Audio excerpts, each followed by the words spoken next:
Hello, I'm Selena Downs in Kuala Lumpur with the top stories on Al Jazeera. Leaders of the world's biggest and emerging economies have agreed on a timetable for cutting spending.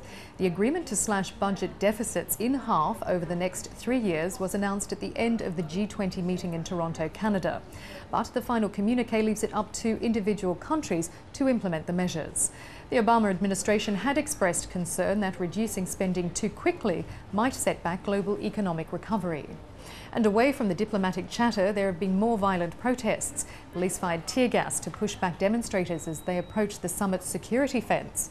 Rioting led to more smashed shop fronts and police cars were set on fire. Some 600 people have been arrested.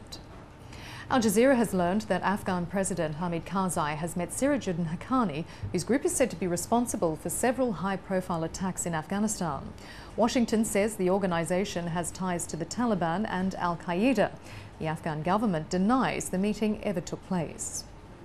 More than 200 people have been arrested in Bangladesh as the country's main opposition party led a nationwide strike. Several people were injured in clashes between opposition supporters and the ruling party's student wing. The strike was called in protest at what the opposition says is government misrule. Well, Kyrgyzstan's interim leaders say voters have approved a new constitution, allowing the country to form a new government. The referendum was held barely 2 weeks after ethnic unrest in the south forced hundreds of thousands of people, mainly ethnic Uzbeks, from their homes. Hundreds of people also died in the violence. The votes are being counted in Guinea's presidential election. Early reports from individual voting stations indicate a massive turnout. Results are not expected before Wednesday.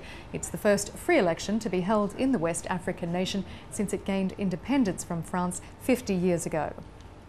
Argentina and Germany have stormed to the World Cup quarter-finals in matches marred by controversial refereeing decisions.